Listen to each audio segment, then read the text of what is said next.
एक बार की बात है, महात्मा गौतम बुद्ध जी के एक शिष्य ने यह प्रश्न किया कि हे बुद्ध, कर्म क्या है। महात्मा गौतम बुद्ध जी मुस्कुराए और उन्होंने जवाब दिया, वत्स, मैं तुमको एक कहानी सुनाने जा रहा हूँ। इस कहानी के माध्यम से तुम सभी शिष्य ये समझ जाओगे कि कर्म क्या है। एक राजा था, वह अपने मंत्री के साथ देश भ्रमण करने निकला। भ्रमण करते करते राजा और मंत्री एक बाजार में पहुंच गए। उस बाजार में राजा का ध्यान एक दुकानदार के ऊपर गया। उस दुकानदार को देखते ही राजा के मन में न जाने क्यों ये विचार आया कि मैं इस दुकानदार को कल फांसी की सजा दे दूं। ये बात राजा ने अपने मंत्री को बताई। मंत्री कुछ बोले उससे पहले राजा उस दुकानदार की दुकान के सामने से आगे निकल चुके थे और दूसरी बातें करने लगे। मंत्री बहुत ही चिंतित हो गया। यह बात समझ नहीं पा रहा था कि दुकानदार की गलती क्या है। दुकानदार से बिना कुछ बात किए, बिना कुछ सोचे समझे महाराज ऐसा फैसला लेने के बारे में क्यों सोच रहे हैं। राजा और मंत्री भ्रमण करने के बाद राज दरबार वापस चले गए। मंत्री को रात भर नींद नहीं आई। सुबह जगने के बाद मंत्री एक साधारण प्रजा का रूप बनकर उस दुकानदार के पास गया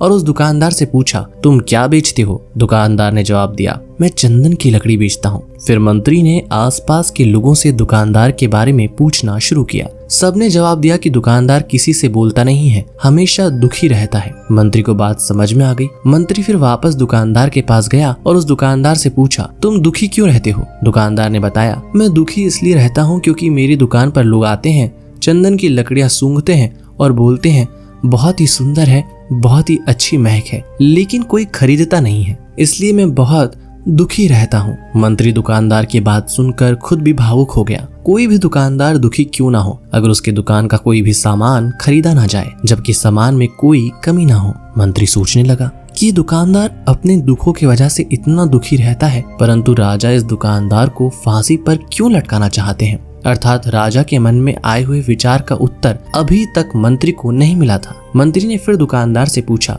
भाई तब तुम क्या करोगे अगर तुम्हारे दुकान की सारी चंदन की लकड़ियां ऐसे ही रखी रह जाएंगी तो। दुकानदार ने गुस्से के भाव से बोला, हाँ मैं जानता हूँ मेरी चंदन की लकड़ियां ऐसे ही रखी रह जाएंगी, कोई नहीं खरीदेगा, इसलिए मैं सोचता हूँ कि हमारे देश का राजा जल्दी से मर जाए। अगर वह जल्दी से मर जाता तो मैं उस राज दरबार में उस राजा के दाह संस्कार के लिए अपनी चंदन की लकड़ी देता, जिससे मुझे कुछ पैसे मिल जाते और इस बाजार के अलावा बाकी के लोगों को भी मेरे चंदन की लकड़ी के बारे में पता चलता, तो फिर शायद कुछ न कुछ लोग मेरी दुकान से चंदन की लकड़ी खरीदने जरूर आते। मंत्री दुकानदार की बात को सुनकर सब कुछ समझ गया और उसके मन में एक विचार आया। मंत्री ने दुकानदार से चंदन की कुछ लकड़ियां खरीदी। इस खरीदारी से दुकानदार को कुछ पैसे भी मिल गए और वह थोड़ा खुश भी हो गया। मंत्री चंदन की लकड़ियों को लेकर वापस राज दरबार चला आया। राज दरबार पहुंचकर मंत्री ने उन चंदन की लकड़ियों को राजा के समक्ष रख दिया और बोला कि हे राजन, ये चंदन की लकड़ियां उसी दुकानदार ने आपको उपहार में दी है जिस दुकानदार को आप फांसी देने के लिए सोच रहे थे। राजा उन चंदन को सूंघे तथा सूंघने के बाद बड़े ही प्रसन्न हुए। उन्होंने कहा, ये चंदन की लकड़ियां बहुत ही ज्यादा खुशबूदार है। दुकानदार के इस अनोखे उपहार से राजा बहुत खुश हुए और मंत्री को कुछ स्वर्ण मुद्राएं दिए तथा बोले,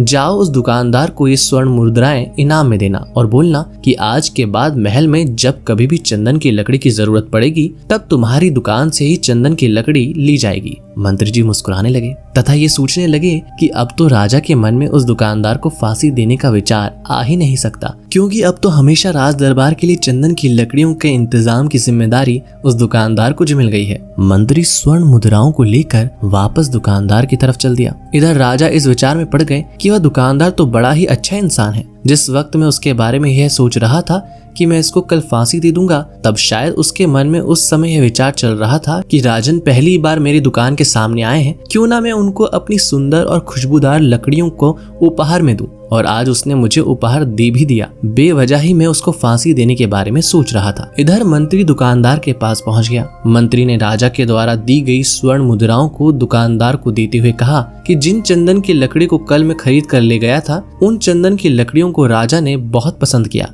और इनाम के तौर पर तुमको ये कुछ स्वर्ण मुद्राएं दी हैं। दुकानदार बहुत ही खुश होने लगा। साथ ही साथ मंत्री ने उस दुकानदार को यह भी बताया कि अब आज के बाद राज दरबार में जब कभी भी चंदन की लकड़ियों की जरूरत पड़ेगी तो सारी चंदन की लकड़ियां तुम्हारी दुकान से ली जाएंगी। दुकानदार मंत्री की बात सुनकर बहुत ही खुश हो गया। मंत्री ने दुकानदार से पूछा, क्यों भाई, तुम तो राजा के बारे में इतना बुरा भला सोचते थे, लेकिन राजा देखो तुम्हारी कितनी चिंता करते हैं। राजा कितने अच्छे हैं। राजा अपनी प्रजा के बारे में कभी भी गलत नहीं सोचते हैं। दुकानदार मंत्री की बात से सहमत हो गया और बहुत दुखी हुआ। दुकानदार मंत्री से बोला, मैं कितना गलत सोचता था राजा के बारे में। राजा तो बड़े ही अच्छे हैं, बड़े ही भले राजा हैं। भगवान करे कि राजा की बहुत ही लंबी आयु हो। यह बात सुनकर मंत्री भी बहुत खुश हुआ। फिर मंत्री वहाँ से वापस राज दरबार को चला गया और यहीं पर महात्मा गौतम बुद्ध जी ने इस कहानी को समाप्त कर दिया। फिर अपने शिष्यों से उन्होंने पूछा कि अब बताओ कि कर्म क्या है। किसी शिष्य ने कहा कर्म बोले हुए शब्द हैं, किसी शिष्य ने कहा वाणी है, तो किसी ने कहा कर्म सोच है,